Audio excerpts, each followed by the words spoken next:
and also with the Clean Energy Works Coalition here in the state, made up of environmental organizations, faith communities, and others, all working to ensure that we pass strong, comprehensive clean energy and climate change legislation this year.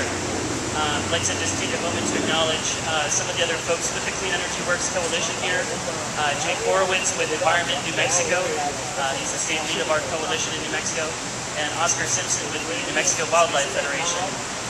We've been working hard and making sure that we get federal legislation passed that deals with clean energy and climate protection. June 2009.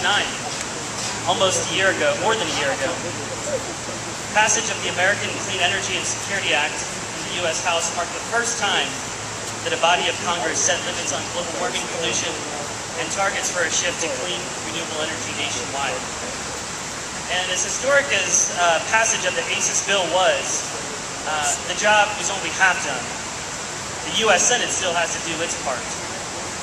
And every day the Senate fails to pass clean energy and climate policy, we put our economy, our national security, and our environment at greater and greater risk. The Senate's failure to act on clean energy and climate change, or even to address the worst oil spill in our nation's history, demonstrates the stranglehold that the oil and gas industry have on a handful of senators.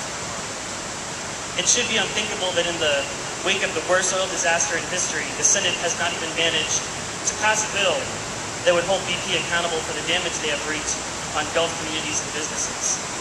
And yet, here we are. So what does this mean for us here in New Mexico? It's well known that New Mexico has vast potential for powering the United States with clean, renewable energy.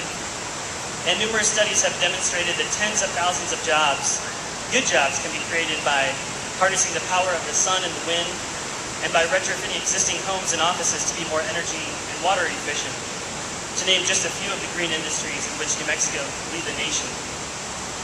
Until we pass federal legislation that limits carbon pollution and accelerates our transition to clean energy, much of New Mexico's vast renewable energy and green jobs potential will remain untapped. And so while senators are here at home for their August recess, millions of American families are struggling to make ends meet when we have a solution right at our fingertips. With nearly 1 out of 10 Americans still out of work, we need action now to create and preserve millions of jobs across the country. And we can do that with clean energy.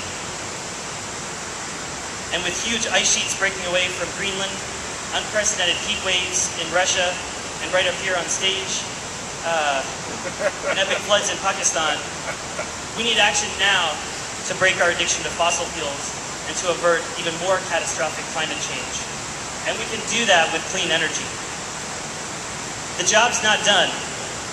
It's time to end the cozy relationship that big oil has with our government. Now is the time to put America back in control of our energy future with comprehensive clean energy and climate legislation. Thank you again, everybody, for coming.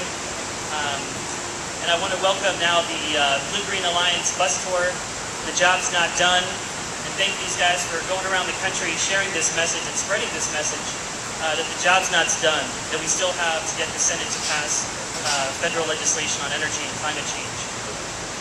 I also want to thank the Blue-Green Alliance, strategic partnership of labor unions and environmental organizations for bringing this all together today. And of course, as you guys probably well know, this has to go beyond today. This is always a great event to come and hang out and share time together, but it's essential that we continue working together day in, day out as labor unions and environmental organizations towards that goal of creating good jobs, a clean environment, and a strong green economy. And with that, I'd like to now introduce some of our members of the bus tour. We'll have a couple of guys from the Steelworkers speak to us. A couple of guys from the Midwest. You guys care who goes first? Mark, would you like to go first? All right. Mark Mulholland, he's a member of the United Steelworkers Local 1915 out of Fremont, Ohio. He works as a water systems operator at American Warming and Ventilating, where he's worked for 11 years. AWV makes, among other things, solar louvers for industrial buildings. These are the components that are actually affixed to the building that actually open and close and move with the sun and collect energy to be consumed by the building. Mark is traveling on the Jobs Not Done bus tour from Los Angeles through Cleveland, Ohio. Thanks, Mark.